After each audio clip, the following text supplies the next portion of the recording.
Olá, bem-vindos a mais um E aí, professor? Olá, Walter. Que silêncio mortal, Walter? Silêncio mortal. Posso saber por quê? Olá, Martin. Como vai? Por um segundo você me deixou preocupado. Você achou que eu tinha perdido minha voz? Não, é que eu não sabia o que você diria.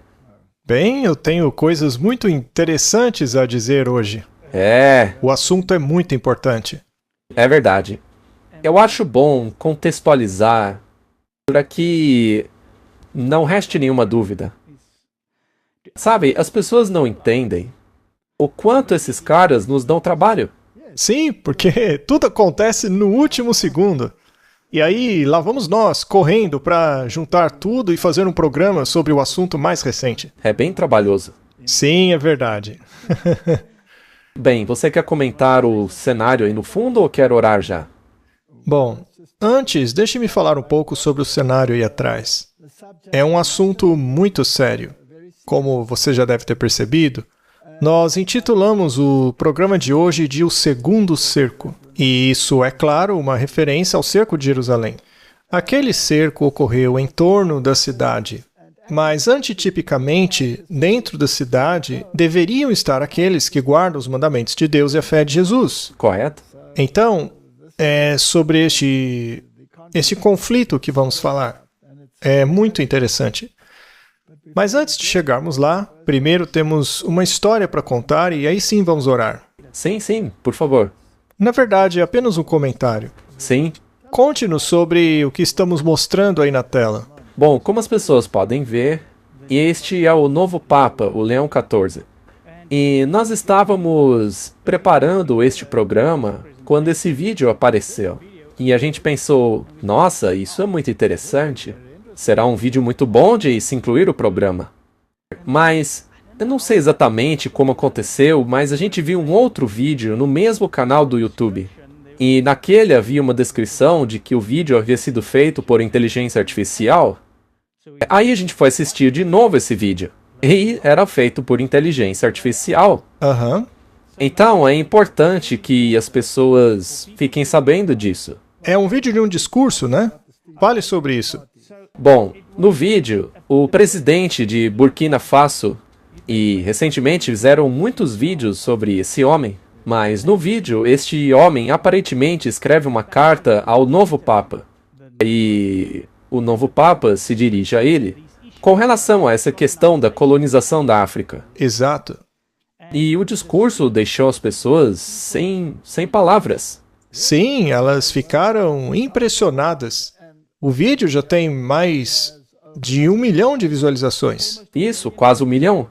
E a maioria das pessoas estavam convencidas de que esse vídeo é real. Até uns ateus, os muçulmanos, gente de todas as religiões, dizendo que esse é um discurso incrível.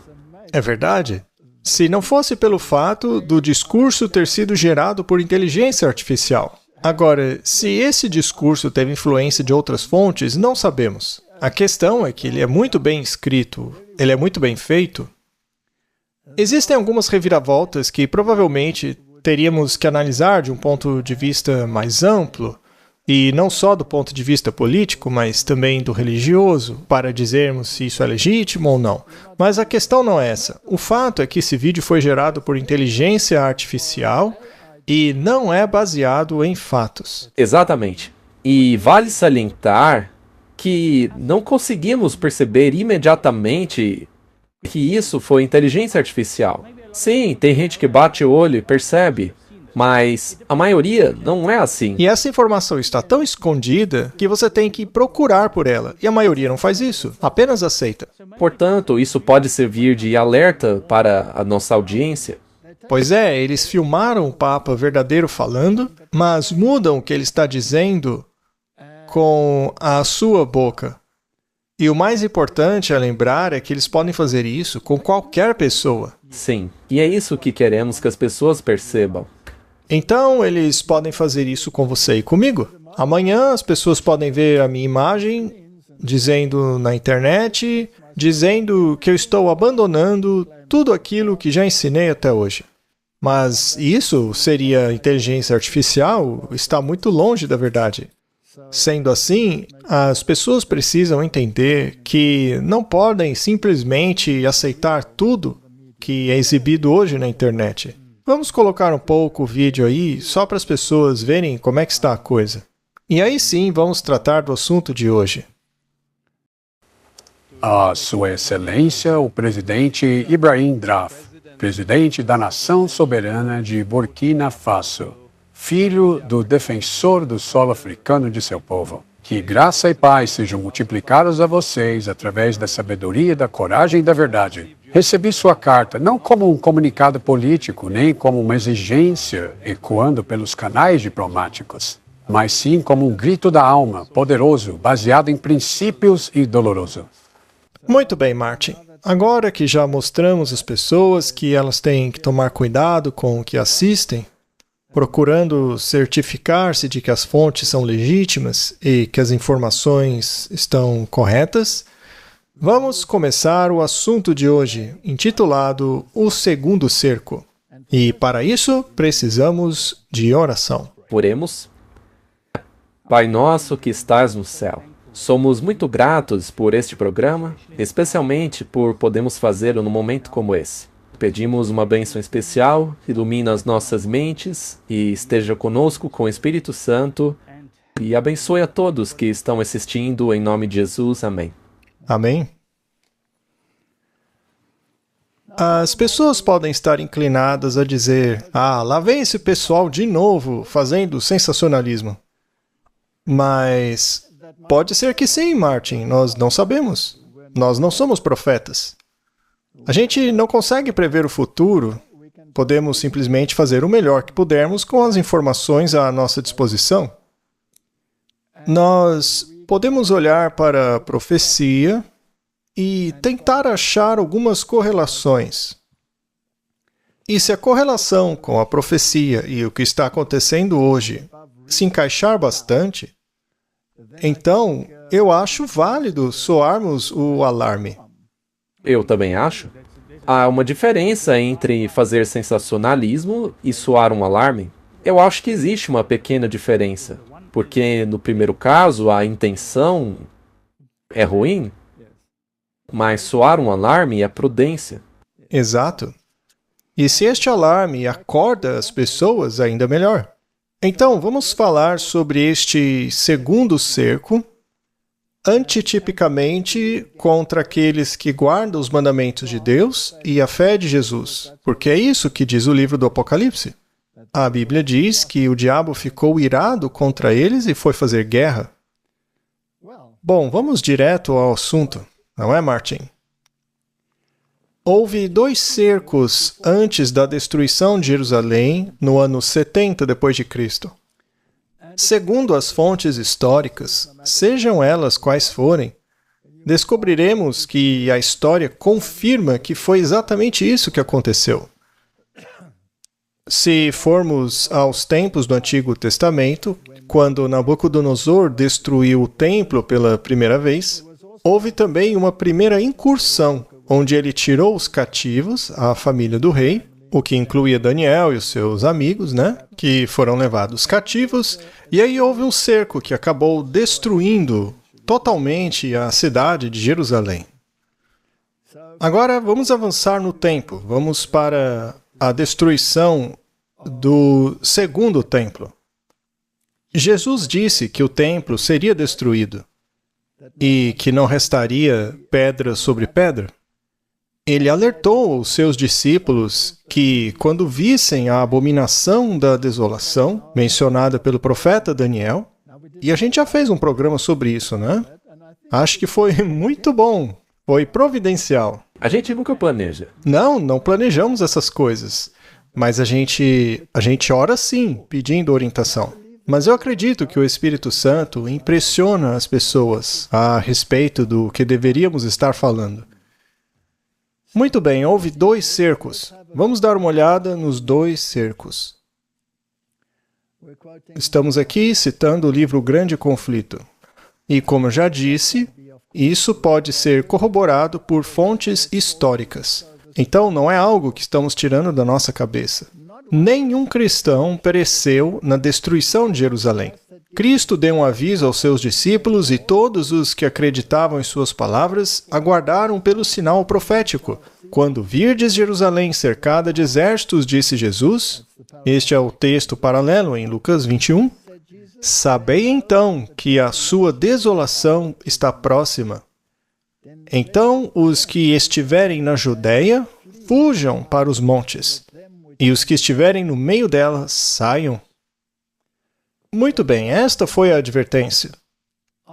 Depois que os romanos, sob o comando de Sestio, cercaram a cidade, inesperadamente abandonaram o cerco, quando tudo parecia favorável a um ataque imediato.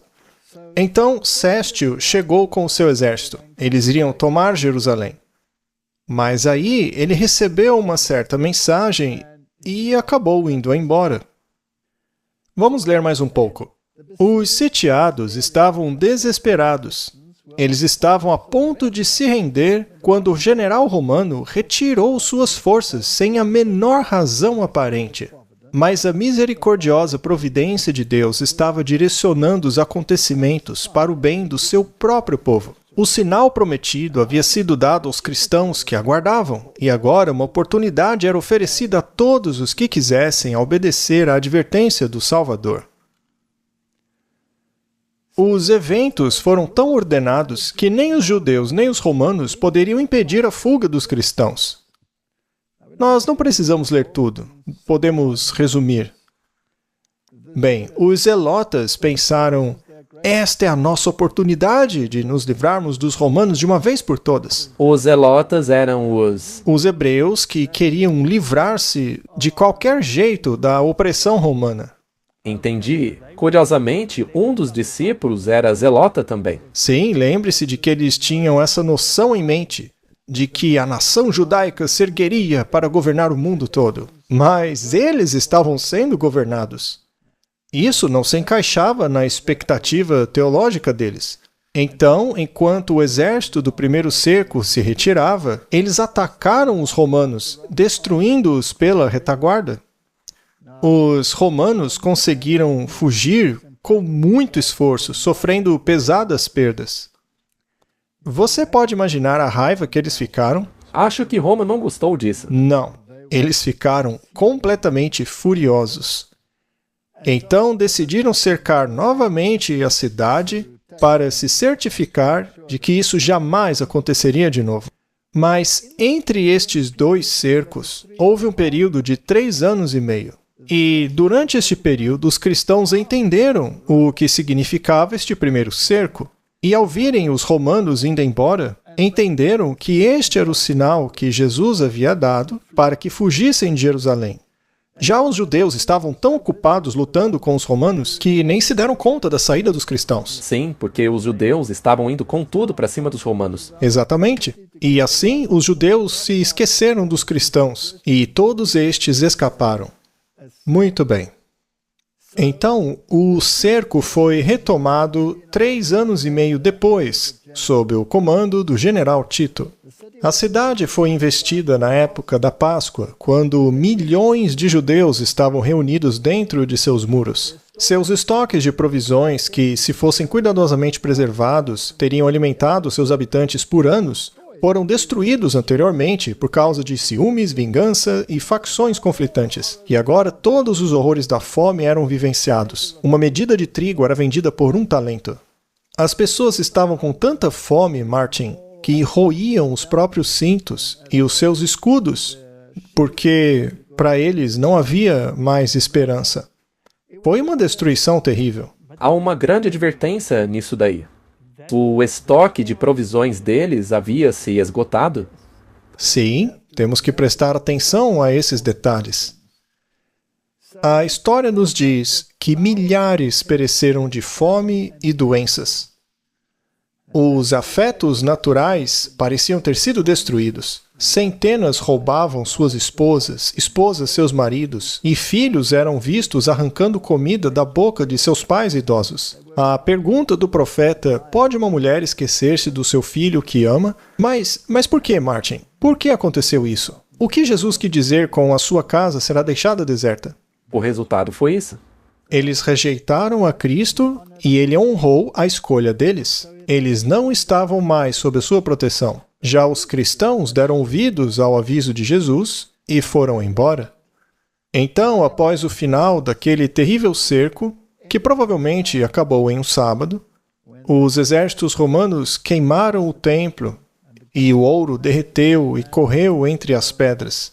E para ter acesso a esse ouro, o exército começou a tirar todas as pedras do templo. E assim as palavras de Jesus se cumpriram. Não ficará pedra sobre pedra. Mas há uma história interessante associada a isto. Vejamos o que diz Eusébio. Ele foi o historiador daquela época, o mais próximo daquele período. E ele deu o seguinte relato. Vamos ver. Ele disse que o Israel espiritual foi o Israel que foi salvo dessa destruição. Então, como ele expressa isso? Veja, então a semente espiritual de Abraão fugiu para Pela, do outro lado do Rio Jordão, onde encontraram um lugar seguro de refúgio e poderiam servir ao Senhor e guardar o seu sábado. E este é um ponto muito importante. Por que ele mencionou a semente espiritual?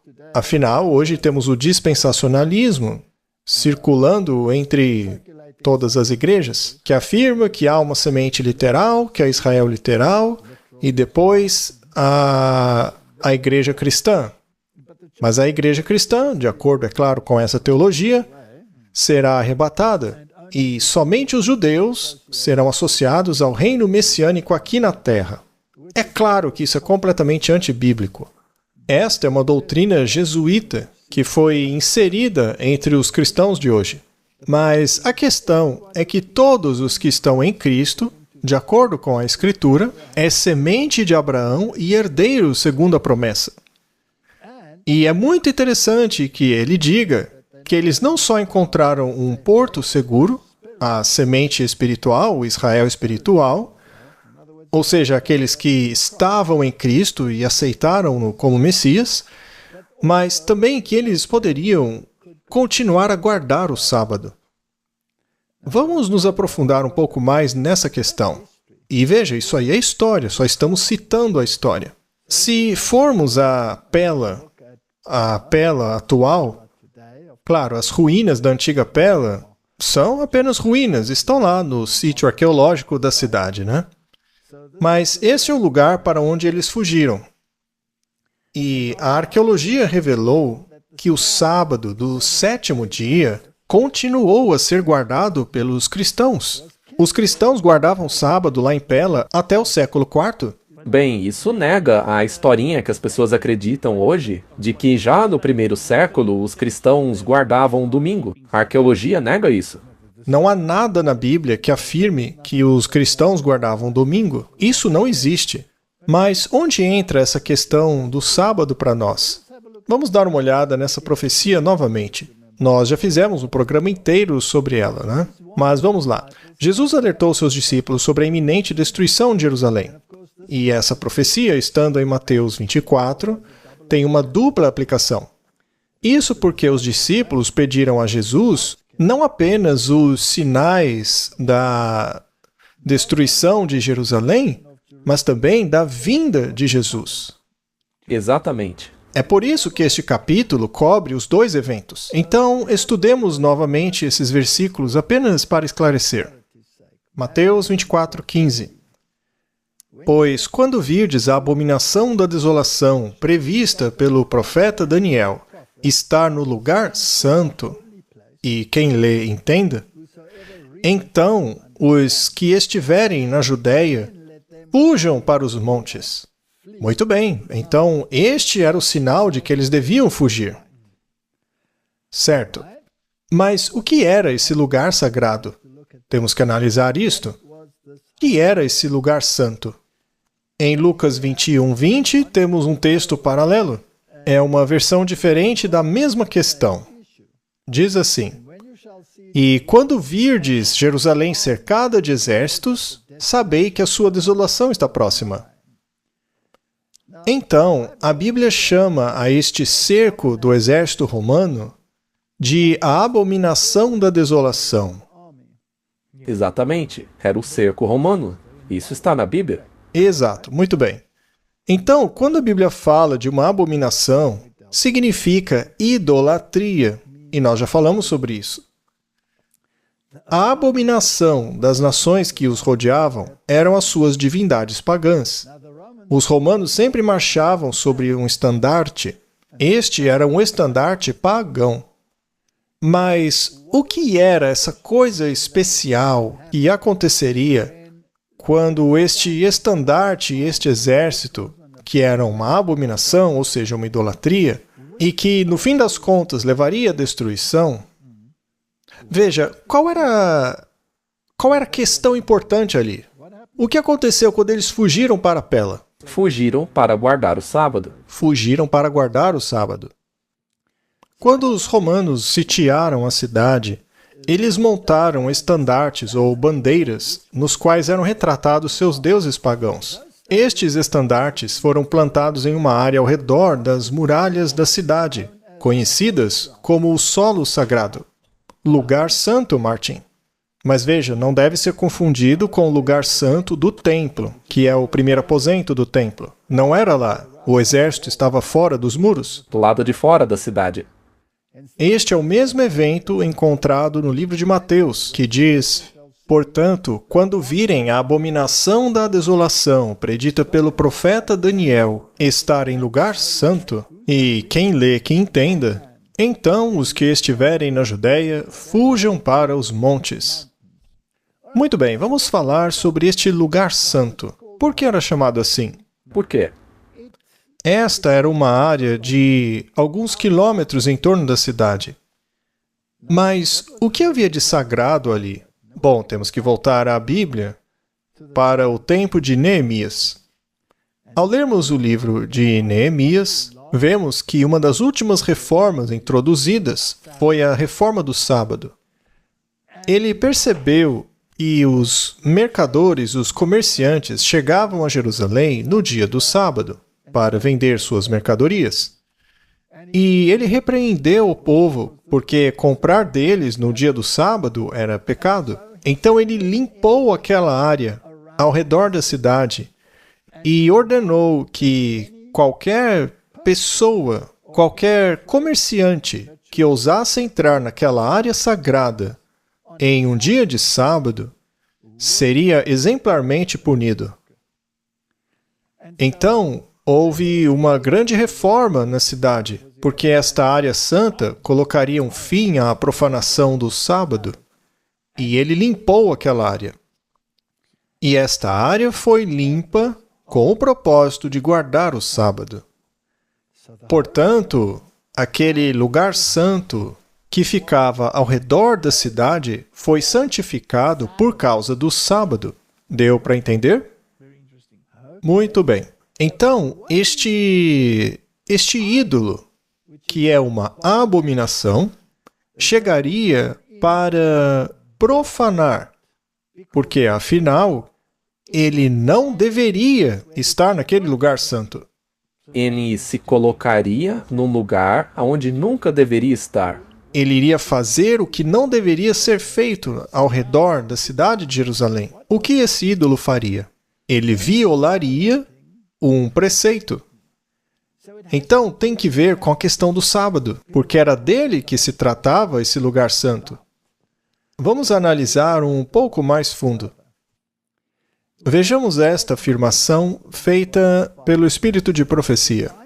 O tempo não está longe como, assim como os primeiros discípulos, seremos forçados a buscar refúgio em lugares desolados e solitários. Assim como o cerco de Jerusalém pelos exércitos romanos foi o sinal de fuga para os cristãos judeus, a tomada de poder por parte de nossa nação no decreto impondo o sábado papal será um aviso para nós. Será então tempo de deixar as grandes cidades em preparação para deixar as menores e se refugiar em lares isolados, em lugares isolados entre as montanhas. Então, aparentemente, acontecerá um evento paralelo. houve o primeiro cerco sob Céstio, no qual o exército romano acabou se retirando, o que deu ao povo de Deus um período de tempo para se reagrupar e, na medida do possível, afastar-se do perigo. Depois viria um segundo cerco, que seria paralelo ao que aconteceu no cerco de Tito, do qual não haveria escapatória. Isso é muito sério. Muito sério. Bom, em 1897, em uma carta, a Carta 90, para ser mais preciso, ela fez a seguinte afirmação: o mundo protestante montou um sábado ídolo no lugar onde deveria estar o sábado de Deus. E eles estão seguindo os passos do papado. Por esta razão, vejo a necessidade de o povo de Deus se mudar das cidades para lugares isolados no campo. Afirmação interessante? Há ainda outra afirmação na Review and Herald. E será assim novamente. Mas a batalha será travada em torno do dia do sábado, o sétimo dia. As autoridades deste mundo se levantarão em seu orgulho e poder para fazer leis para restringir a liberdade religiosa. Eles assumirão um direito que é somente de Deus. E assim como Nabucodonosor, pensarão que podem forçar a consciência que só Deus pode controlar. Mesmo agora, eles estão dando um passo à frente. E veja, isso foi escrito em 1898. E isso eles continuarão até atingirem um limite que não poderão ultrapassar. Então Deus intervirá em favor do seu povo leal e cumpridor dos mandamentos. Lembre-se que a destruição de Jerusalém era um tipo da destruição do mundo. Sim. Certo, vamos analisar esses dois cercos, Martin, com mais detalhes. Acredito que esse seja um ponto muito importante, você não acha? Acho que quanto mais nos aprofundarmos neste tema, mais pessoas perceberão que é um assunto muito sério. Estamos numa posição muito séria hoje. A pressão pela lei dominical chegou. É passado, Martin. E está chegando futuro. Certo? Podemos ver que aquilo sobre o qual temos falado nos últimos 35 anos, essa lei que exalta o domingo e faz com que as invenções humanas tomem o lugar do dia santo de Deus, está agora se cumprindo. E isto aconteceu no passado. E não está se referindo a Jerusalém, mas se trata de um passado mais próximo. Ela está falando sobre o antitipo. Então, em 1897, lemos esta afirmação: o decreto que impõe a adoração deste dia deve ser divulgado a todo mundo. E, em um grau limitado, ele já foi divulgado. Veja que é passado de novo. Em vários lugares, o poder civil está falando com a voz de um dragão, assim como o rei pagão falou aos cativos hebreus. Então algo já aconteceu e vai acontecer. Houve o primeiro cerco e houve o segundo cerco. Mas o que foi que aconteceu? Vamos dar uma olhada nisso. Quem estava governando naquela época? Quem estava no poder? Bom, em 1888, o mundo testemunhou o primeiro cerco. Bem, foi na ocasião que o Congresso americano apresentou o que foi chamado de Lei do Descanso Dominical de Blair. E dizia assim: para garantir ao povo a alegria do primeiro dia da semana, comumente conhecido como Dia do Senhor, como um dia de descanso e para promover sua observância como um dia de culto. Apresentado pelo senador Blair de New Hampshire em 21 de maio de 1888, encaminhado à Comissão de Educação e Trabalho, audiência sobre o projeto de lei de 13 de dezembro de 1888, relatório da audiência, documento diversos número 43, não relatado, fora da comissão, CR 194155, propondo uma emenda à Constituição dos Estados Unidos referente a estabelecimentos religiosos e escolas públicas gratuitas. Resumindo, união entre a Igreja e o Estado. O Donald Trump não acabou de dizer Esqueçam essa separação. Sim, e ele disse que provavelmente isso acabaria nos tribunais, mas a Pam Gold cuidaria disso. É verdade. Continuando, ordenado a ser arquivado, posteriormente encaminhado à Comissão de Educação e Trabalho, audiência sobre medida de 15 e 22 de fevereiro de 1889, não reportada, etc. Enfim, em 1888 propuseram uma lei dominical e queriam implementá-la.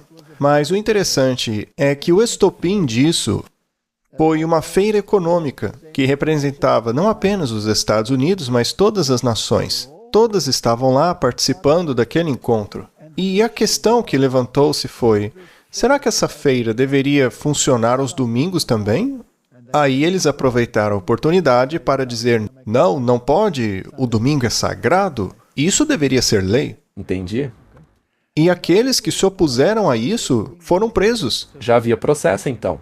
Sim, já havia processo. As autoridades estavam convencidas de que fariam isso. Então este foi um cerco contra aqueles que acreditavam na liberdade de consciência e na guarda do sábado.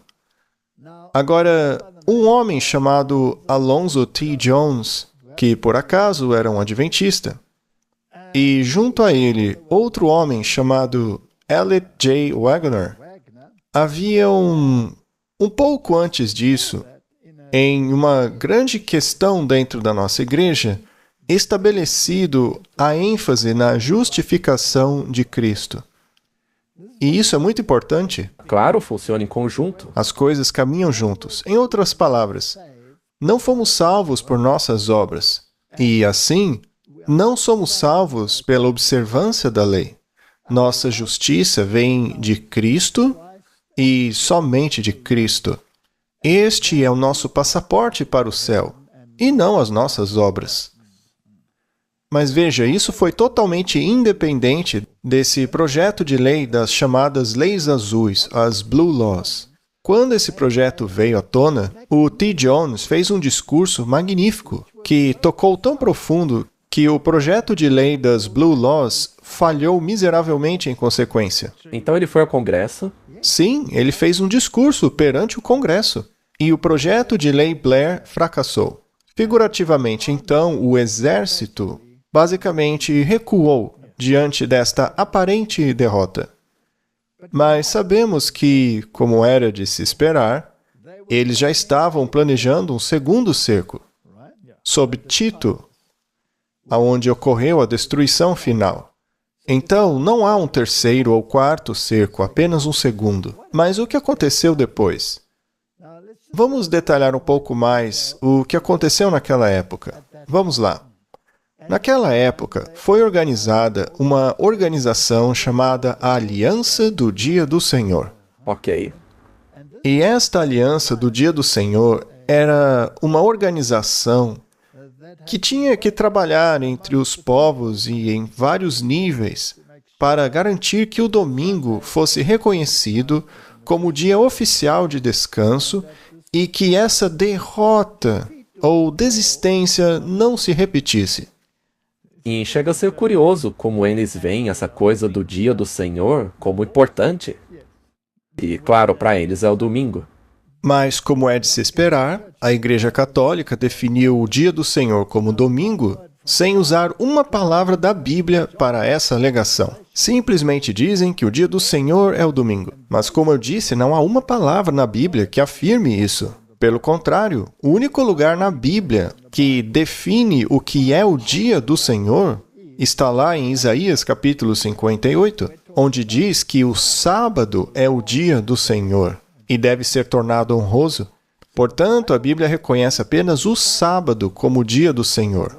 Mas é claro que Roma mudou isso, como sempre. Bom, então eles criaram essa organização para defender o domingo como dia do Senhor. Sim, para trabalhar nos bastidores e nas esferas públicas para garantir que o domingo se torne o dia oficial de descanso. E por lei. Muito bem, Martin. Curiosamente, a Aliança do Dia do Senhor nos Estados Unidos foi criada em 1888. Interessante. Vamos ler. Naquele ano, representantes de 6 grandes denominações protestantes se reuniram em Washington, D.C., para organizar a União Americana do Sábado. Este nome foi posteriormente alterado para a Aliança do Dia do Senhor dos Estados Unidos. A LDA tem sido a única organização nacional cujo único propósito é manter e cultivar o primeiro dia da semana como um tempo para descanso, adoração, educação cristã e renovação espiritual. E isso foi tirado diretamente do site desta aliança. Então, não estamos inventando nada aqui. O ano de 1888 é muito importante. Coincidência interessante. Sim, sempre funciona assim. A história é muito precisa. Mas o diabo sempre tem uma falsificação. Sempre que algo importante acontece, ele vem com uma falsificação. Exato. Vamos voltar às afirmações. Em 1903, lemos no Espírito de Profecia. Chegou o momento em que, conforme Deus abra o caminho, as famílias devem sair das cidades, as crianças devem ser acolhidas no interior, os pais devem obter um lugar tão adequado quanto seus recursos permitam. Bem, isso foi escrito depois do primeiro cerco, que foi em 1888, e visto que foi escrito em 1903, este é o período intermediário no qual você vê isto acontecendo, onde eles querem estabelecer o sábado idolátrico, e como reação a isso, deveríamos tentar nos distanciar das cidades. A Review and Herald, de 1906, traz esta declaração. Devemos mostrar ao mundo que reconhecemos nos eventos que estão ocorrendo agora em conexão com o movimento da Reforma Nacional o cumprimento da profecia. Aquilo que nos últimos 30 ou 40 anos proclamamos que viria, agora está aqui. Como vimos, o mundo estava levantando essa questão. Sim, estava afincando sua bandeira. Curiosamente, não foi só nos Estados Unidos que isso estava acontecendo. Nos Estados Unidos foi mais difícil, porque lá tem uma separação legal entre a igreja e o Estado. Então, teve que ser mais debaixo dos panos. Mas na Europa não foi debaixo dos panos, foi à vista de todos. Então, temos uma aliança do dia do Senhor em muitas, mas muitas frentes. E esta aliança faz uso específico do poder dos sindicatos para alcançar seu objetivo. O capital e o trabalho devem ser a força motriz. E temos que nos perguntar, quem introduziu os sindicatos para impulsionar esta agenda, não é? Sempre olhe para o que está impulsionando tudo. Certo, mas como fazer isso? Veja, nós não temos todas as respostas. Não podemos dizer às pessoas como exatamente elas devem deixar as cidades, a fim de se distanciarem da destruição. Então, como lidar com isso? Bem, veja o que ela diz aqui. Por anos, fomos instruídos a que nossos irmãos e irmãs, e especialmente as famílias com crianças, planejassem deixar as cidades a fim que o caminho se abrisse diante deles.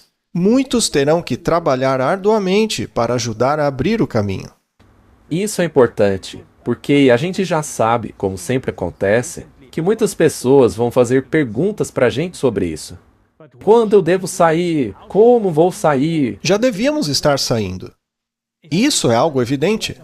Se você não consegue fazer isso sozinho, então peça ajuda a outra pessoa. Agora, se for impossível sair, então comece a orar por isso. E deixe que Deus cuide da questão. Algumas pessoas não conseguirão sair das cidades, mas neste caso, Deus cuidará da questão. Mas de nossa parte, temos que fazer tudo o que pudermos. Muito bem. Isso se torna muito importante à medida que avançamos. Mas também somos advertidos que tudo deve ser feito de forma decente e ordenada. Isso não pode ser feito com pressa ou pânico. Ela continua dizendo, mas as cidades não serão alertadas? Claro que serão, mas não pelo povo de Deus vivendo nelas, mas por este visitando-as. Portanto, não devemos nos tornar exclusivistas, muito menos monásticos. Nós Temos que lidar com estas questões, temos que falar com as pessoas, precisamos ter igrejas, fazer campanhas, mas não devemos morar nas cidades. Elas são muito violentas. As cidades hoje não são violentas? Martin, basta olhar os noticiários. Não é seguro morar em um lugar apinhado de gente, porque em qualquer momento um carro pode aparecer e te atropelar de propósito. Quantas vezes a gente já não viu isso na televisão, não é? Quantos tiroteios em massa já testemunhamos? De que mais precisamos para nos convencer de que as cidades não são seguras para se viver? Eu acho que isso já está na cara há muito tempo. Veja, este aviso aí foi dado em 1889. E não quer dizer que você tem que morar longe da cidade. Você pode simplesmente viver fora delas, mas procure não se envolver no que acontece lá dentro. Veja, existem alguns lugares onde é difícil ou perigoso viver em fazendas, como a África do Sul, por exemplo. Mas é tão perigoso como na cidade. Então, não existe lugar seguro. Não existe lugar seguro. À medida que Deus abre o caminho, então devemos nos reunir, trabalhar juntos, fazer planos. E não procurem a nossa orientação, mas a orientação de Deus. Muito bem. Em breve, haverá tanta luta e confusão nas cidades que aqueles que desejam abandoná-las não poderão. Devemos estar preparados para estas questões. Esta é a luz que me foi dada. E ainda mais importante, não nos esqueçamos desta preciosa promessa da pena da inspiração. Deus ajudará seu povo a encontrar tais lares fora das cidades. Esta é a questão. Agora, muitos vão dizer, mas isso já faz tanto tempo. Ora, Jesus disse que Jerusalém seria destruída lá por volta do ano 30, mas a destruição só ocorreu no ano 70. Noé disse que o mundo seria destruído e começou a construir uma arca. Ele a construiu por 120 anos, enquanto todos diziam que ele era louco. Doidinho. Todo mundo olhava para ele e dizia, olha que idiota. Já se passaram 100 anos e ele continua insistindo nisso. E depois de 120 anos, os animais começaram a entrar na arca. E os cientistas da época disseram, isso é provavelmente um pulso eletromagnético. Ou o sol. Sim, uma tempestade solar influenciou os animais. Não vai dar em nada. Então a arca ficou fechada por 7 dias e, finalmente, era tarde demais. A porta havia se fechado. E também é interessante, Martin, que os eventos envolvendo as irmãs Fox, que foram as primeiras manifestações do espiritismo moderno, ocorreram em 1844. Mas as organizações que promoviam os objetivos do ocultismo foram fundadas em 1888. Em 1888, as sociedades ocultas passam a ensinar que a nova dispensação começou. Aqui nós temos um artigo chamado A Grande Obra, Os Mestres Vindouros, e diz assim: aceitamos o fato que, após o drama nos céus, a nova dispensação, que teve seu início real em 1888, terá atingido seu ápice, assim como a antiga, e que um Salvador, um grande líder, um maior do que qualquer outro antes, nascerá, e possivelmente já nasceu. Já tivemos muitos desses caras aí. Hoje mesmo existe um no Oriente Médio que afirma ser o Messias dos muçulmanos, dos judeus e dos cristãos. E há muitas pessoas se aglomerando em volta dele. Isso para mim é incompreensível. Porque Jesus foi muito claro ao dizer, quando ouvirem dizendo aqui e por ali que o Messias chegou, não deem ouvidos, porque a sua volta será como relâmpago, visível do Oriente até o Ocidente. Mas a data é interessante. Então, em 1888, tivemos o primeiro cerco. Agora, o que aconteceu também em 1888? Houve um reavivamento mundial. O cristianismo estava sendo impulsionado por este movimento. Dwight Moody e A.D. Pearson estavam liderando grandes avivamentos. O movimento de voluntariado estudantil das missões estrangeiras foi organizado e houve uma explosão de ocultismo ao mesmo tempo. Ora, a Bíblia não diz que a religião do dragão também seria preeminente nos últimos dias? Sim. Ela irá atrás do povo remanescente. Ele quer destruí-lo não apenas fisicamente, mas espiritualmente. E o debate do domingo estava em pleno vapor, não só nas igrejas, não só na aliança do Dia do Senhor, mas na esfera política. Os adventistas estavam sendo perseguidos por violação dominical. Alguns já haviam sido presos e milagres e curas estavam acontecendo entre os fiéis por todo lugar. Foi um período interessante na história. Agora, outra coisa interessante, Martin, é qual Papa governou nesta época? E de que influência ele se valeu para promover os eventos? Porque houve uma série de coisas importantes. O capital e o trabalho tiveram que ser envolvidos na questão, porque seria por meio do poder destas coisas que seria possível impor as teologias que vinham lá de Roma. Exato. E bem no meio destas coisas estava a questão do sábado. Bom, o Papa que governava naquela época era o Papa Leão XIII. Ah, mas isso é coincidência. Tenho certeza de que é, Martin. Bom, esse foi o Papa que reinou durante a Revolução Industrial. Ele foi o Papa que escreveu a encíclica Rerum Novarum. Bem, se as pessoas assistirem de novo a nossa série Ataque Total, que fizemos há muitos anos, se lembrarão de que a Rerum Novarum foi citada muitas vezes em nossas palestras. Isso porque a Rerum Novarum é a base do ensinamento da Igreja sobre a sociedade, justiça, direitos e deveres do capital e do trabalho. Esta é a principal encíclica que definiu as coisas. E foi o Papa Leão que a escreveu. E foi por causa dele que surgiram os sindicatos. É claro que os jesuítas se infiltraram, os cavaleiros de Malta e todos os seus outros cavaleiros, os de Colombo, todos os seus asseclas. Eles se infiltraram em todos os movimentos, isso quando não os fundaram diretamente. Mas toda essa força foi utilizada para alavancar, para forçar o governo a consolidar a sua doutrina, que não é bíblica. Também é interessante que o Papa Leão XIII, na Rerum Novarum, se manifestou fortemente contra o comunismo e o socialismo. É verdade?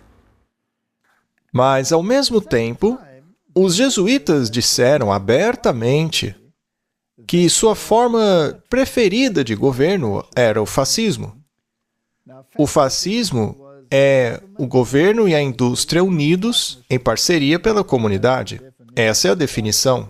Isso sem considerar, é claro, os gritos, as manifestações, todas as doideiras que vêm junto a isso. Mas a questão é que o fascismo também é uma forma de socialismo. Ele até permite a propriedade privada, mas sob certas condições. E aí que está o detalhe. Roma sempre funciona assim. É como o conceito de liberdade de expressão e de religião deles. Você é livre, mas em certas condições. Sim, Martin. Temos que ler as entrelinhas para descobrir o que está acontecendo. E, para isso, temos que estudar também o conflito lá no céu. Mas vamos fazer isso em um segundo. Vamos voltar para a Rerum Novarum. Esta é a encíclica sobre o capital e trabalho. Sua introdução diz: aos nossos veneráveis irmãos, os patriarcas, primazes, arcebispos, bispos e outros ordinários dos lugares que têm paz e comunhão com a Sé Apostólica. Direitos e deveres do capital e do trabalho. O sexto ponto deles é: todo homem tem por natureza, e lembre-se que eles baseiam a moralidade deles na lei natural e não na Bíblia. O que é muito perigoso. Todo homem tem, por natureza, o direito de possuir propriedade como sua. Olha que maravilha, Martin! Que alívio! Então, tudo bem, porque no comunismo não existe esse direito, O comunismo é o extremo. que na verdade foi criado pelos jesuítas também, certo? Tudo aconteceu por volta de 1844. Eles se valeram da estratégia da dialética hegeliana para empurrar as coisas em uma outra direção. Mas então esse Papa se distanciou do comunismo, até mesmo do socialismo radical. Muito bem, vamos nos aprofundar mais nessa encíclica e ver o que ela diz. Então, esse Papa reinou de 1879 a 1903. 1888 foi um balde de água fria no papado. Bom, vamos ler aqui.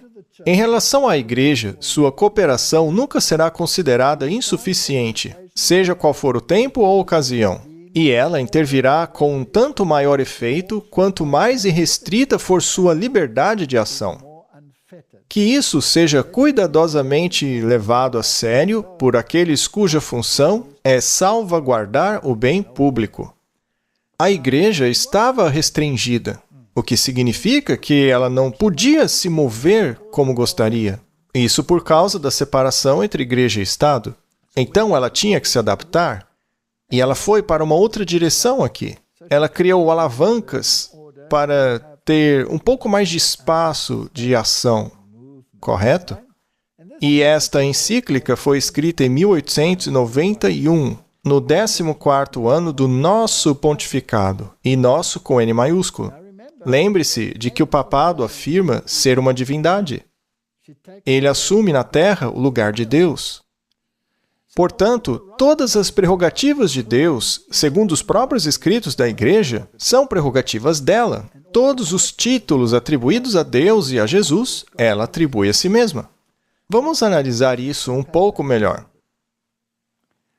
Quando Deus criou a humanidade, Ele disse: Eu vou dar a vocês a vida eterna, contanto que obedeçam os meus mandamentos. Sim. Esta foi a condição. Se você quebrar esta condição, se não quiser fazer parte dela, então vou pegar de volta aquilo que te dei, e vocês deixarão de existir. No dia em que você comer do fruto, certamente morrerá. Deus, ao criar o homem, o colocou em um jardim. Deus plantou esse jardim para quem? Para o homem. Para o homem, o lugar mais lindo que se pode imaginar. Eu vou te dar isso, disse ele. Este será o seu lar. Você será feliz aqui, sob uma condição: que obedeça os meus mandamentos e a minha palavra. Se não quiser, eu pego tudo de volta. Ou seja, você deixa de existir. Alguns acham que nisso Deus estaria matando a pessoa. Mas isso não é verdade. Deus não mata ninguém. É a pessoa que escolhe. A única coisa que Deus faz é dizer: ok, eu estou entendendo que você não quer a vida, então vou pegá-la de volta. Mas alguns dizem: não, isso não é justo, eu quero a vida, mas para fazer o que eu quiser. Mas Deus foi justo desde o início. É uma condição. É um acordo. Eu não sei como as pessoas podem dizer que isso é injusto. Se vocês me amam, guardem meus mandamentos. Agora, se você diz que me ama, mas não guarda os meus mandamentos, então você é um mentiroso, e a verdade não está em você. Isso é bíblico. Sim, é bíblico. Aí chega o diabo e diz: não, não, não. Eu te darei uma vida maravilhosa. Mas perceba que ele não diz que vai te dar a vida eterna. É verdade, ele te promete coisas aqui. Então, a definição dele de ser salvo, que é a mesma definição dos jesuítas, é viver uma vida muito boa aqui nesta terra. Isso é ridículo, porque é muito curta essa vida. Por outro lado, Deus é eterno. Mas o ser humano tende a não ver isso. E é aí que entra o problema. Isso. Para as pessoas, tudo o que importa é o agora. E é por isso que precisamos de colírio espiritual. Muito bem. Então o diabo diz: eu vou te dar uma vida muito boa nesta terra, mas sob a minha condição. E a questão vai ainda mais longe. Deus diz que tudo é dele. E ele dará a quem ele quiser. Todo o gado, toda a terra, tudo é meu. Mas aí Roma diz, não, é meu. Segundo a Bíblia, o dragão deu ao papado seu trono, poder e autoridade. Sabemos que o dragão é o diabo. Quando ele tentou Jesus, ele não o levou ao pináculo e disse, tudo isso te darei? Sim, Com isso, ele não está alegando ser o dono de tudo. sim. Ele acha que é o dono. Se ele não acreditasse ser o dono de tudo, não teria oferecido a Cristo. Mas tem uma condição. Temos que adorá-lo. E essa mesma condição se aplica hoje. Você terá a verdadeira vida humana e poderá ter tudo o que precisa para ser feliz. Apesar de não ser o dono de nada, Isso, sob a condição de que você me adore e me obedeça. Então, tanto Deus como o diabo estão reivindicando a mesma coisa. De um lado, Deus diz, eu sou o Criador. Eu te dou a vida sob a minha condição. E assim, você será dono de suas coisas para sempre. Por outro lado, o diabo diz, eu sou dono de tudo. Tudo pertence a mim. E caso você não me adore e obedeça, você não terá nada. O que acontecia àqueles que rejeitavam o catolicismo na Idade Média? perdiam tudo. Perdiam tudo. Se você não aceitasse a autoridade papal, você ia para a tortura para que mudasse de ideia. E se não o fizesse, era queimado na fogueira. Você era punido como um herege. Muito bem, vamos analisar isso com muito cuidado. Pode demorar um pouco, mas é muito importante estudarmos isso porque estamos caminhando para o segundo cerco. No artigo 22, ou melhor, ponto 22 da Rerum Novarum, o Papa Leão XIII cita Tomás de Aquino. Tomás de Aquino é o santo católico citado não apenas pelo Papa Leão, mas por todos os papas subsequentes e os anteriores. Diz assim, é lícito, segundo São Tomás de Aquino, ao homem possuir propriedade privada, e isso também é necessário para a continuidade da existência humana.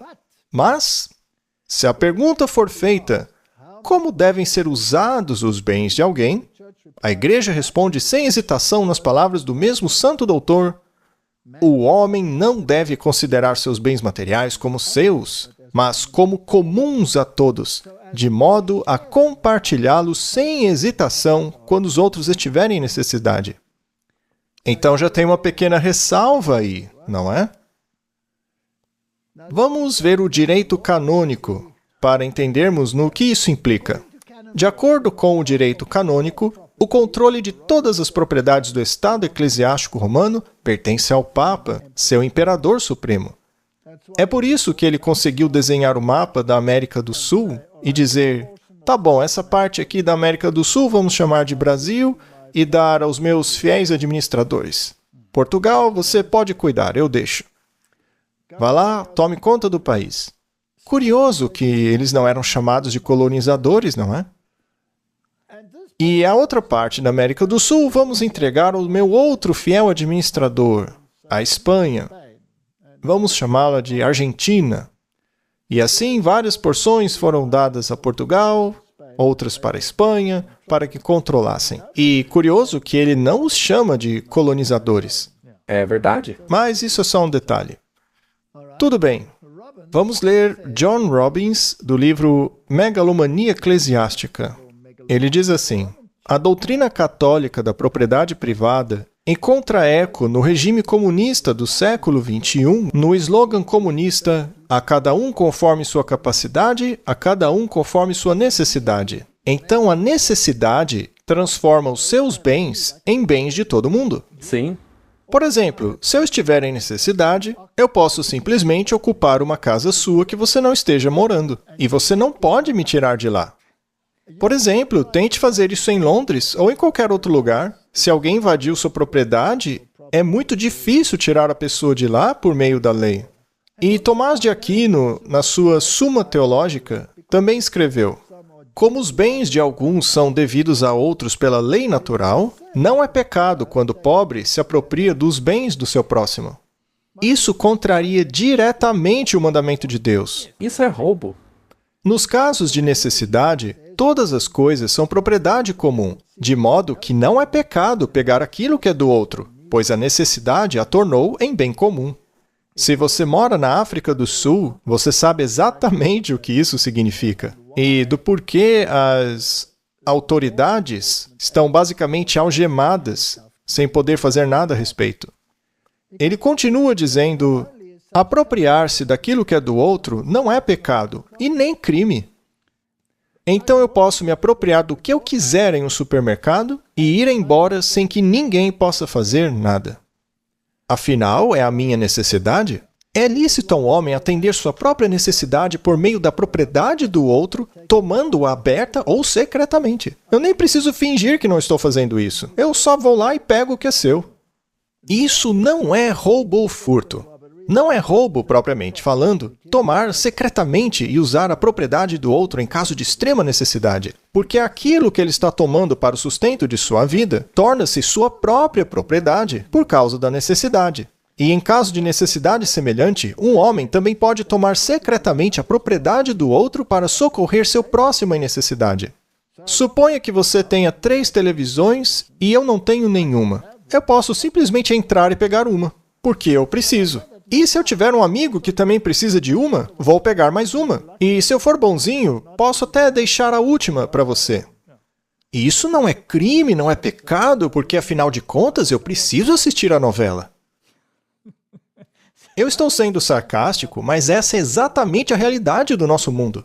E, de certa forma, somos forçados a isso, especialmente em nosso país. Em nosso país, esta é a lei absoluta. E se você é contra isso, você é visto como racista. Mas não apenas isso, eu estaria indo contra o direito canônico. Gente, como isso é importante. O direito canônico vai ser a lei aplicada em todo o planeta. Mas vamos nos certificar disso. Cânone 1254 diz assim: a Igreja Católica tem o direito inato de adquirir, reter, administrar e alienar bens temporais na busca de seus fins próprios, independentemente do poder civil. A Igreja tem o direito inato de exigir dos fiéis cristãos tudo o que for necessário para os fins que lhes são próprios. A Igreja Católica afirma ter esse direito, e cabe ao governo garantir que isso seja cumprido. Então, quando o governo diz, vamos confiscar uma terra sem compensação, na verdade, ele está agindo dentro do direito canônico. Exatamente. Isso tem que ficar bem claro. Esta lei foi incorporada em nosso país. Está escrito, está lá. Mas isso vai contra o protestantismo. Sim. E estes, sim, são chamados de colonizadores, que precisam cair fora. Isso é muito interessante. Vamos continuar esse estudo. Então vamos recapitular.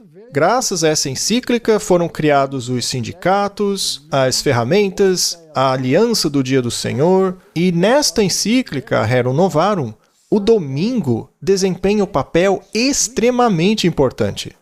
Agora vamos prosseguir para ver onde isso vai acabar. João Paulo II, expressão da sua encíclica de 1987, sobre a preocupação social que amplia a Rerum Novarum.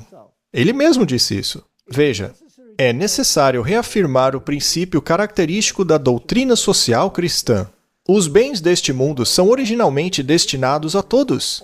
O Papa João Paulo II disse isso. Você se lembra de que a Igreja Católica faz as coisas com tempo? Pode levar séculos, milênios. Então, cada uma dessas encíclicas é um movimento na direção de um objetivo específico. Avançando devagarinho ao objetivo deles.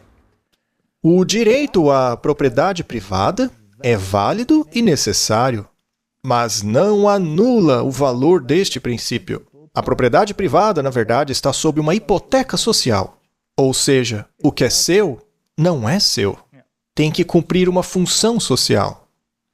O que significa que tem uma função intrinsecamente social, baseada e justificada precisamente pelo princípio do destino universal dos bens. Ou seja, o que você acumula para si é para os outros. Você pode construir quantas cercas quiser ao redor de sua casa, mas, no fim das contas, ela não é sua de fato. Em todos os períodos da história, principalmente no comunismo, qual era o principal objetivo deles? Tirar a propriedade. Sim, Porque para eles não é errado. para eles não é errado. Muito bem, vamos continuar, porque isso está ficando muito interessante. O Papa João Paulo II vai ainda mais além em sua encíclica Laborem Exercens. Todos os bens incluem não apenas os bens encontrados na natureza, mas também os fabricados. Então, não se trata apenas de comida. Pois é. Disso eu sempre posso me apropriar quando estiver com fome. Mas o Papa também declarou que todos os homens devem ter acesso aos bens que se destinam ao uso comum, tanto os bens da natureza quanto os bens fabricados. Você precisa de um carro? Então pegue qualquer um. Escolha um na rua e pegue-o. Isso não é crime. Não, porque eu preciso. Eu preciso. E segundo eles, também posso pegar um para o meu amigo que também precisa. Então vou pegar dois. Ora, isso é exatamente o que acontece no mundo hoje. Muito bem, vamos prosseguir e ir para a Gaudium et Spes, de João Paulo II. É uma de suas encíclicas. Se alguém estiver em extrema necessidade, tem o direito de obter para si o que necessita com a riqueza dos outros. Não é exatamente o que disse Tomás de Aquino? A Rerum Novarum não fez menção dele? É muito impressionante. É revelador. É revelador, não é?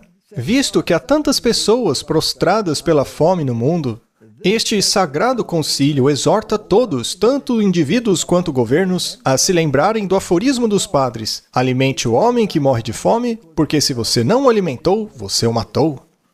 É por isso que eles têm essa questão com os pobres, especialmente os pobres. Ajudar aqueles que têm posses não é o foco deles, especialmente nos países nos quais os protestantes é que têm posses. É por isso que eles querem se livrar da classe média. Além disso, isso é diretamente o oposto ao modelo de Deus. Uma vez que Deus deu as terras, mesmo depois de anos, as famílias deviam receber novamente a terra original. Devia ser devolvida. Você lembra que Acabe cobiçava a vinha de Nabote, não é? E o Nabote não quis dar a vinha dele para Acabe, e isso deixou de muito mau humor. Aí Jezabel lhe disse: "O que foi? Por que você está assim? Eu vou dar a vinha para você." E ela mandou matar Nabote. Pronto, vai lá, pegue a vinha. Agora, se você for ao livro de Apocalipse, lá Jezabel é um símbolo da igreja da Idade Média, da igreja católica, que levou o povo a adorar o sol. Dia solis, dia do sol. Aquela mulher achava ter o direito de matar Nabote e pegar o que era dele. Ou seja, é o mesmo comportamento da Igreja Católica. É exatamente o que lemos em suas encíclicas. Portanto, é interessante que o Papa João Paulo II tenha escrito uma longa encíclica chamada Dies Domini. Todas as encíclicas papais tratam da importância do domingo e do porquê isso deveria se tornar lei. Eu vou ler apenas uma pequena parte desta encíclica. Diz assim: finalmente, não deve ser esquecido que, mesmo nos nossos dias, o trabalho é muito opressivo para muitas pessoas, seja por causa da condição de trabalho miserável ou das longas horas de trabalho, especialmente nas regiões mais pobres do mundo, ou pela persistência em sociedades economicamente mais desenvolvidas de muitos casos de injustiça e de exploração de homem para homem. Quando, ao longo dos séculos, ela, a Igreja Católica, quando ela fez leis sobre o descanso dominical, a Igreja tinha em mente, acima de tudo, o trabalho dos servos e trabalhadores. Martin, a verdade é que ela não está nem aí para eles. Ela acha que é dona de tudo mesmo.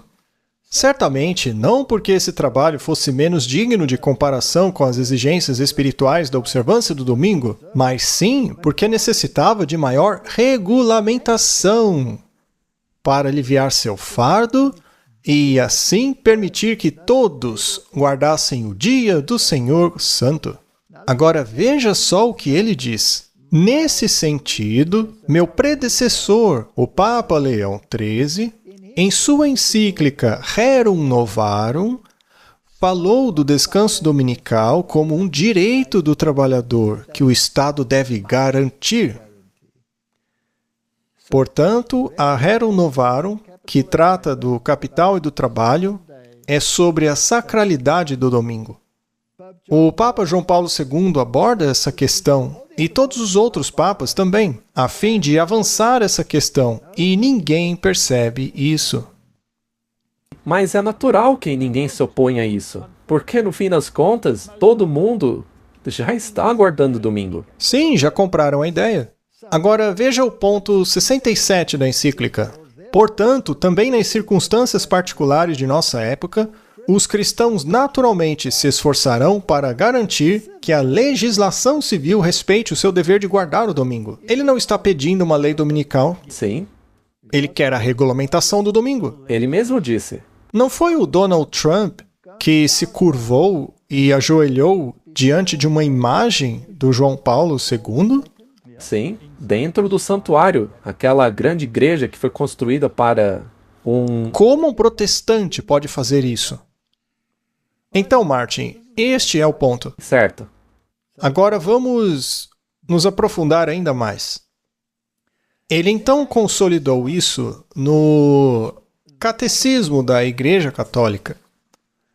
Diz o artigo 2188, com respeito à liberdade religiosa e ao bem comum de todos, até mesmo o destino dos bens, os cristãos devem buscar o reconhecimento dos domingos e dias santos das igrejas como feriados legais. Está no catequismo. Não dá para tirar. É por isso que tem tanto feriado católico no mundo. São os dias santos. Santos. A maioria deles não tem o menor sentido. Ainda assim os chamam de sagrados. Agora, veja mais esta declaração feita por ele. Está no Detroit News, de 1998, onde o Papa João Paulo II disse: a pessoa que viola a santidade do domingo deve ser punida como herege. Como puniam os hereges na Idade Média? Com a morte. Com um decreto de morte. Então, segundo ele, essas pessoas devem morrer. Sim, os hereges eram excomungados e mortos. Não é exatamente o que a Bíblia diz que vai acontecer? Martin, de novo, não estamos inventando isso. Claro que não, a gente só está colocando à luz o que eles escondem. Exato. Veja, por exemplo, o Papa Francisco, o Papa liberal. Ele escreveu a Laudato Si e disse o seguinte: no domingo, nossa participação na Eucaristia tem importância especial. O domingo, assim como o sábado judaico, deve ser um dia que cura nossos relacionamentos com Deus, com nós mesmos, com os outros e com o mundo. A lei do descanso semanal proibia o trabalho no sétimo dia, para que o seu boi e seu jumento possam descansar. Será que estamos falando do mesmo dia aqui? Bom, com certeza ele está chamando domingo de sábado. Bem, como já disse, o Papa Leão foi o responsável pelo início dos sindicatos, certo? O Papa Francisco foi o responsável por introduzir a questão climática. Isso. Igrejas Unidas pelo Domingo do Clima. Agora eles têm outro braço para impulsionar a sua agenda. Tem que ver com a adoração. Os cultos têm que ter foco no clima. Também tem que ver com comprometimento, ações de longo prazo para reduzir a emissão de gases. Temos que falar sobre o assunto e precisamos de um domingo climático. Portanto, é dessa maneira que todas essas organizações estão trabalhando. É muito evidente. É apenas mais uma desculpa em meio a todas as outras pelas quais deveríamos estar guardando o domingo. E ter um braço secular ao invés de apenas um braço religioso. Sim, porque agora eles podem atrair mais pessoas. Aqueles que não são religiosos. Os ateus, por exemplo. É um plano muito engenhoso. Vamos resumir então, Martin. Em 1888, houve um esforço conjunto para criar uma legislação dominical. E isso aconteceu por meio de uma convenção comercial. Capital e trabalho foi o tema da encíclica escrita pelo Papa Leão XIII, chamada Rerum Novarum. Houve um primeiro cerco, uma tentativa de colocar um falso sábado no lugar santo que circunda Jerusalém espiritual, um lugar que foi dedicado a manter o sábado de Deus sagrado. Então havia um exército naquele lugar, colocando a sua bandeira pagã, uma abominação, em lugar de outra coisa real, que é o sábado, o dia de Deus. E isso é bíblico. Isso foi em 1888. E, ao mesmo tempo, o Espiritismo foi formalizado. E os papas subsequentes utilizaram a Rerum Novarum como base para sua doutrina, desenvolvendo-a ainda mais por meio da questão climática para salientar a importância de se guardar o domingo. Agora, no entanto, o Papa morreu. O Papa Francisco. A questão é, quem seria o próximo Papa? Que nome ele adotaria? Bom, já sabemos quem foi eleito o próximo Papa. O nome dele é Leão XIV. Ele foi escolhido em maio de 2025. Faz 2 semanas. O seu nome era Robert Prevost. Ele veio dos Estados Unidos e viveu grande parte da vida no Peru. É muito interessante que ele levará a igreja de volta às suas raízes tradicionais. Nós dissemos no programa anterior que ele provavelmente retornaria à tradição. Afinal, o papado não muda. Esta fase liberal do papado foi apenas uma dialética hegeliana para criar oposição suficiente para trazer de volta o tradicionalismo original. E também para pegar algumas pessoas ao longo desse caminho liberal, que normalmente não estariam na igreja. Muito bem. Então, nós sugerimos que seria um Papa mais tradicional. E como foi que ele apareceu ali na sacada? Não foi como o Papa Francisco, apenas vestido de branco. Ele apareceu com o mesmo traje do Papa Bento XVI. E todos sabemos que o Papa Bento XVI era ultraconservador. Quando o Papa Bento XVI ainda era o cardeal Ratzinger, ele era o chefe da Congregação da Doutrina e Fé, que é o órgão que garante que a Igreja permaneça dentro do seu âmbito tradicional. E foi ele quem disse que as outras igrejas não são suas irmãs. Elas são filhas rebeldes que têm que retornar para a mãe. Muito bem. Esse novo Papa, o Papa Leão XIV, apareceu ali na sacada vestindo a mesma roupa tradicional que o Ratzinger utilizou. Agora, a questão é, por que ele adotou o nome Leão? Nós não precisamos especular. Vamos perguntar a ele mesmo por que adotou o nome Leão. E depois perguntaremos ao Vaticano e aos jesuítas o que eles pensam sobre isso. Porque, lembre-se, Martin, Francisco era jesuíta. Sim. E ele nomeou a maioria dos cardeais que hoje escolheram o atual Papa.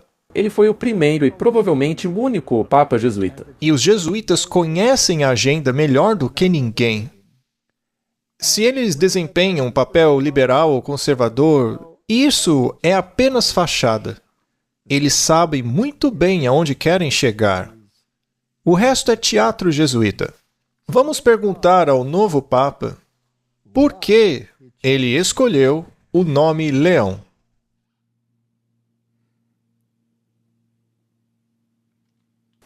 Eu escolhi levar o nome de Leão XIV. Há várias razões para isso, mas principalmente devido à encíclica histórica do Papa Leão XIII, Rerum Novarum.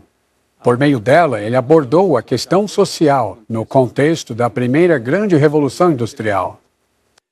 E hoje a Igreja oferece a todos o tesouro de sua doutrina social em resposta a uma outra revolução industrial e ao desenvolvimento da inteligência artificial, que coloca novos desafios para a defesa da dignidade humana, justiça e trabalho. Não é fascinante, Martin? Ele escolheu o nome Papa Leão XIV justamente por causa da agenda da encíclica Rerum Novarum. A Rerum Novarum, quando escrita pelo Leão XIII, se deu na primeira Revolução Industrial, e agora temos uma nova Revolução Industrial que ameaça a humanidade com a inteligência artificial. Lembre-se do videozinho que mostramos no início. Mas, além disso, existem todos esses robôs e coisas tomando o lugar da humanidade. Então, precisamos de um salvador. O trabalho deve ser garantido ao trabalhador e não à inteligência artificial.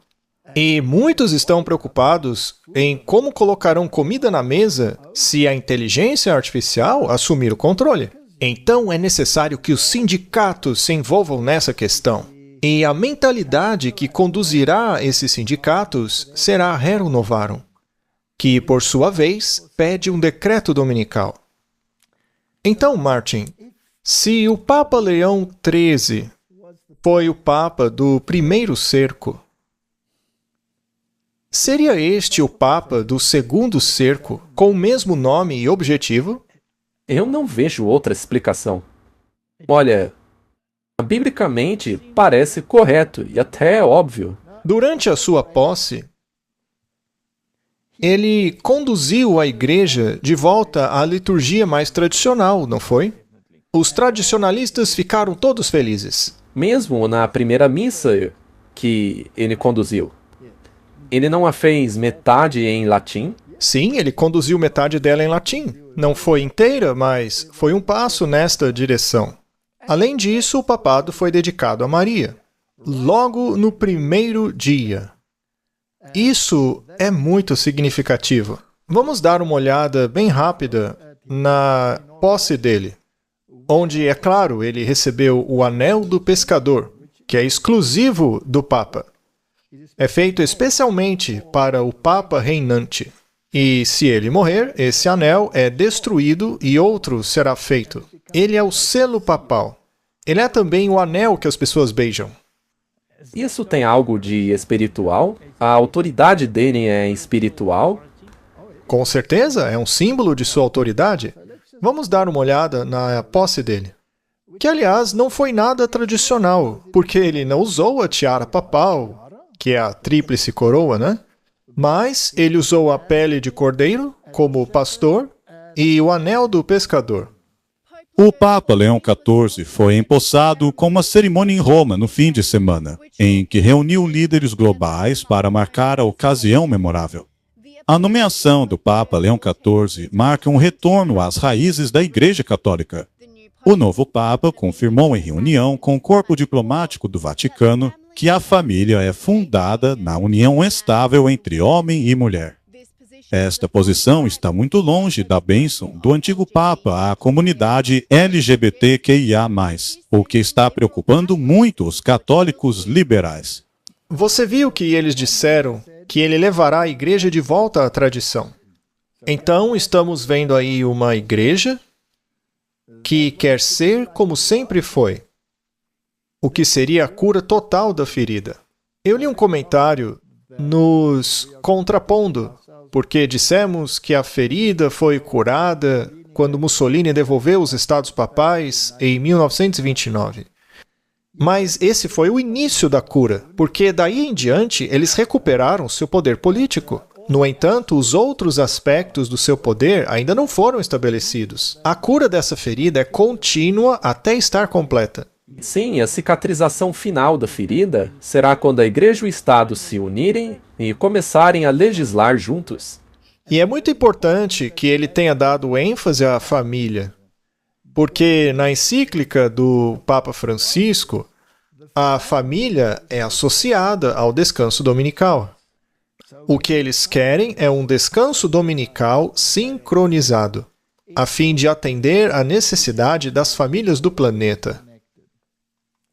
Vamos ler alguns artigos escritos a esse respeito, mas não temos que lê-los todos, né?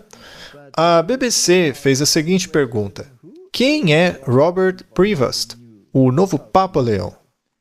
Eles então escrevem algumas coisas sobre ele, explicam por que ele escolheu esse nome, dizem que isso significa um compromisso com as questões sociais dinâmicas.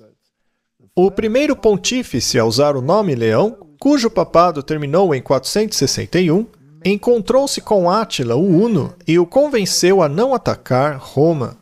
Já o último Papa Leão liderou a Igreja de 1878 a 1903 e escreveu um tratado influente sobre os direitos dos trabalhadores, a Rerum Novarum.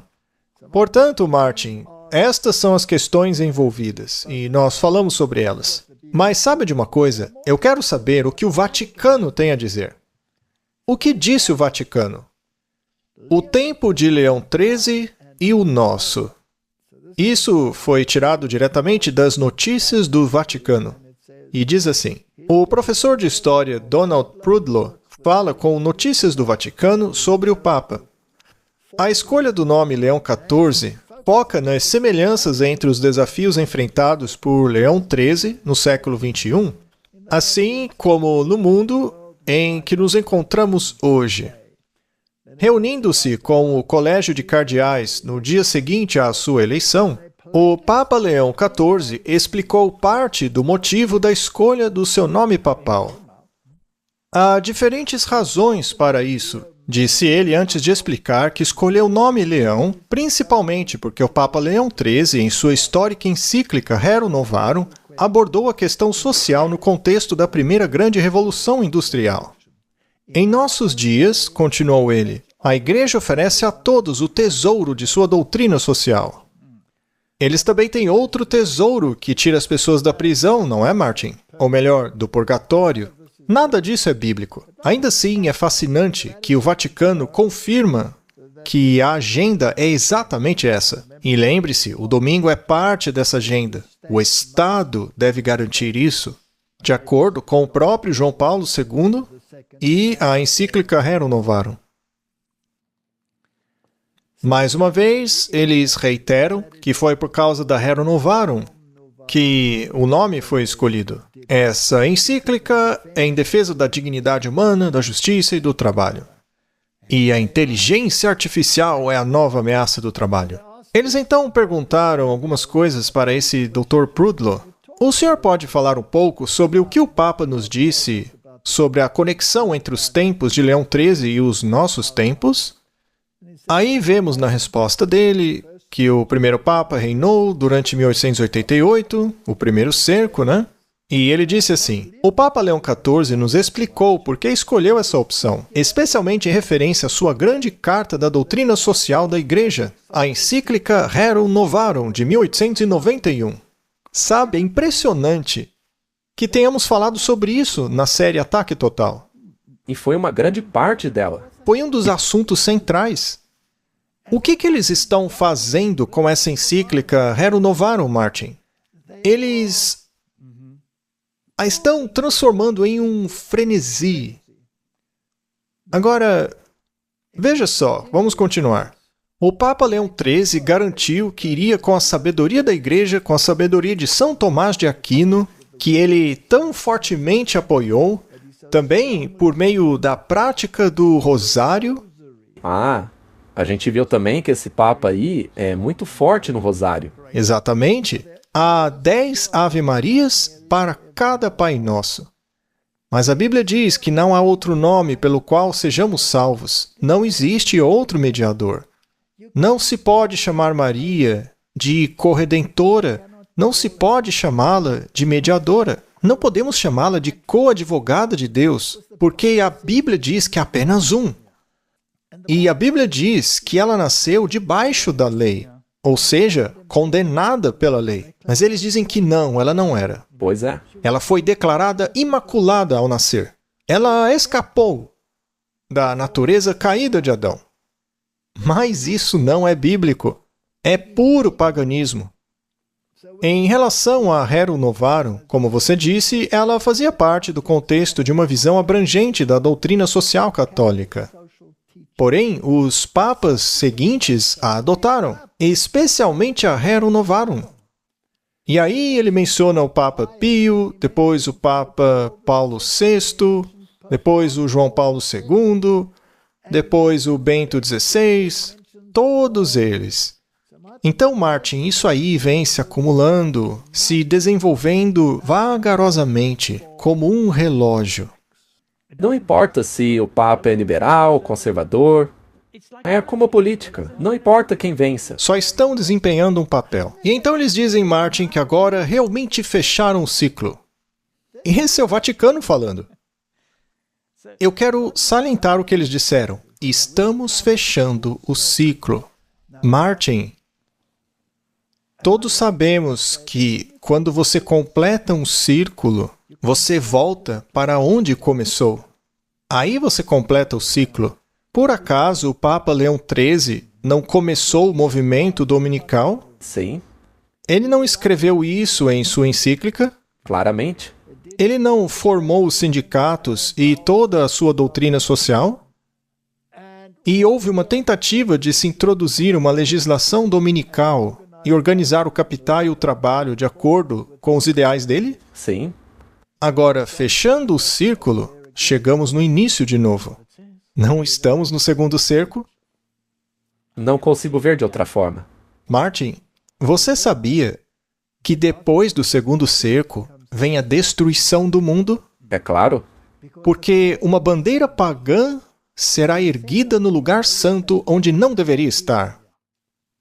É uma abominação que causará desolação. E veremos isso com o avanço do exército romano.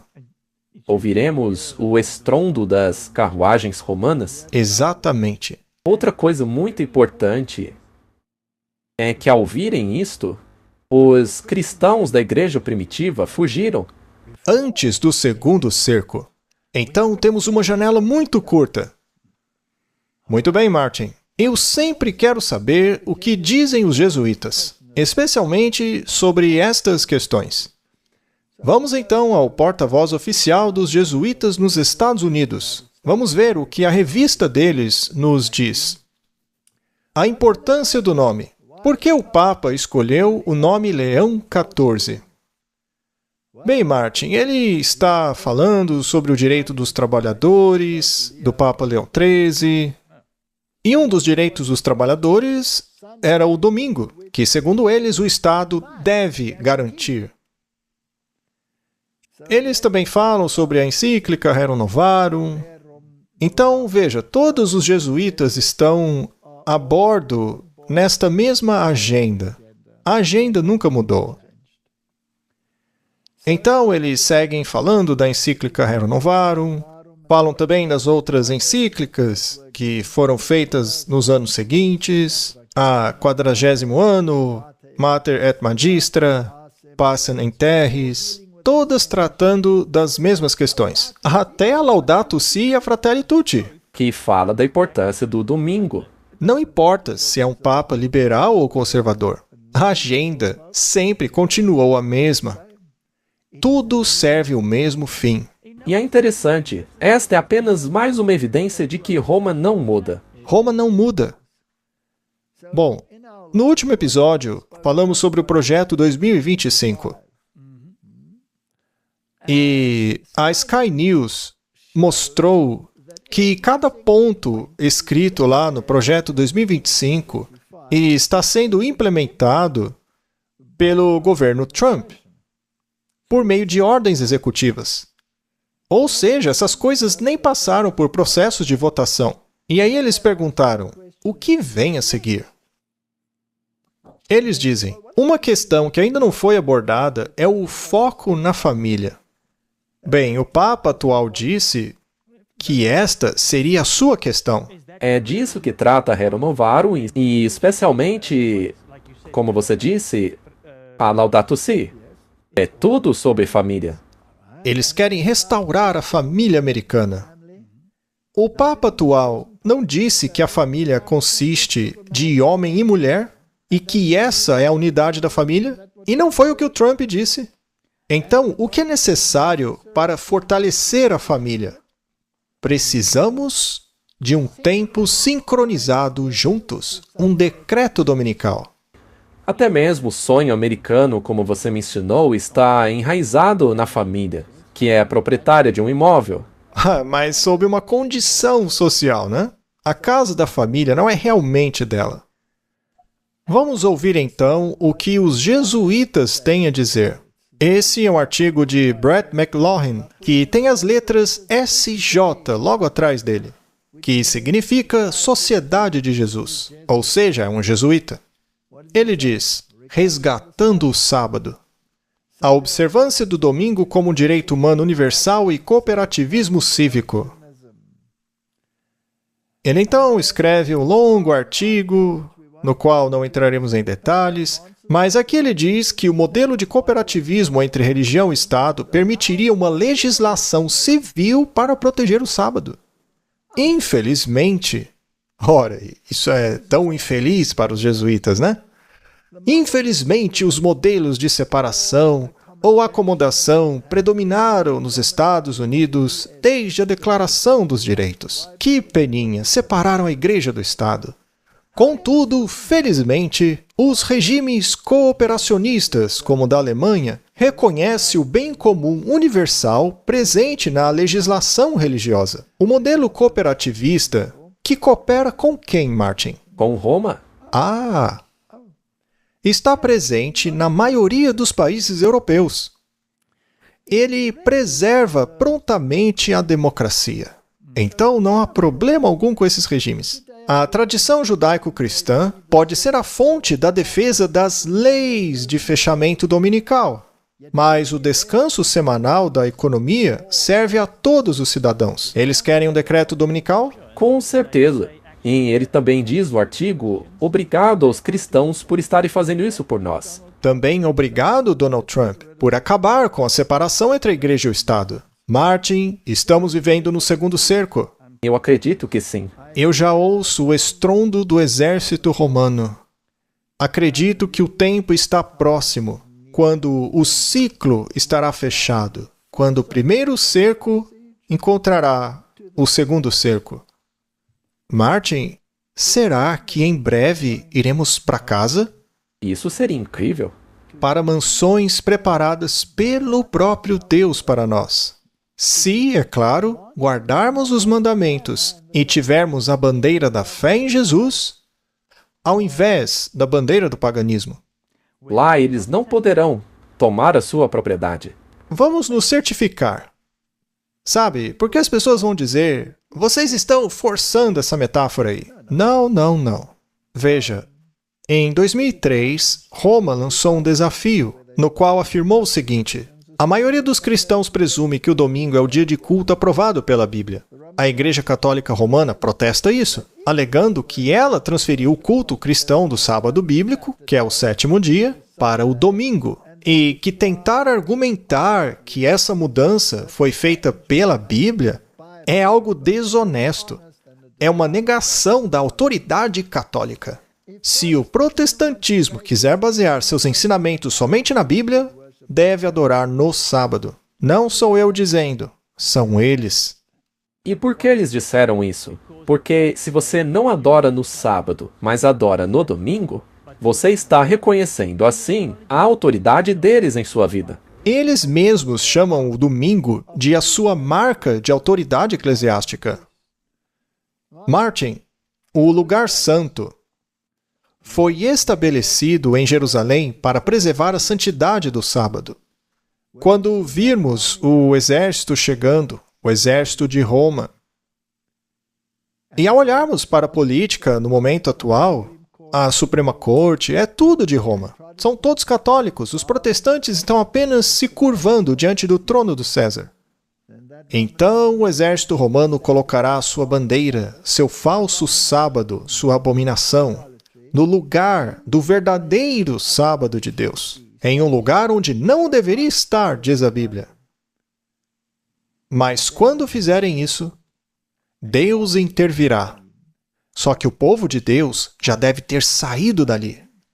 Então o mundo será arrasado pelo derramamento da ira de Deus. por meio das 7 pragas. O que você acabou de mencionar não é apenas físico. Não, é espiritual. Temos que sair da Babilônia mentalmente. Temos que fugir da Babilônia mentalmente, fugir de suas práticas idólatras, para que, mesmo que alguns estejam presos na cidade, ainda estejam sob a proteção de Deus. Portanto, vamos ler o que diz o profeta Isaías. Não temas, porque não serás envergonhado nem confundido. Não serás envergonhado, porque te esquecerás da vergonha da tua juventude, e não te lembrarás mais do opróbrio da tua viuvez. Deus vai lidar com isso. E Jeremias vai direto ao ponto, no capítulo 46, versículo 27. Mas tu não temas, servo meu Jacó, nem te espantes, ó Israel, porque eis que eu te salvarei de longe, e a tua descendência da terra do teu cativeiro. E Jacó retornará, e estará em repouso, sábado, e sossego, e não haverá quem o amedronte. Não precisamos ter medo. Não precisamos achar que Deus vai nos abandonar. Darei ordens aos meus anjos sobre ti, diz a Bíblia.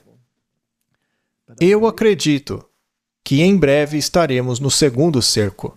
Demos uma volta completa no círculo. E a cooperação entre o mundo protestante e o mundo católico mostrará em breve para onde estamos indo. Uma vez que esta nação, que deveria separar a Igreja do Estado, promulgar uma lei dominical, todo o resto vai aceitar. O mundo já está pronto. O mundo inteiro cairá nesta armadilha. Que Deus nos dê sabedoria. Vamos orar. Pai Celestial, se este é o segundo cerco que estamos testemunhando, que está se desenvolvendo para logo mostrar a sua cabeça, então eu oro para que o Senhor nos dê força. Ajuda-nos a garantir que as nossas vidas estejam em harmonia com a Tua vontade, para nos apegarmos firmemente à bandeira manchada de sangue do Príncipe Emanuel, na qual está escrita os mandamentos de Deus e a fé de Jesus. Amém. Amém?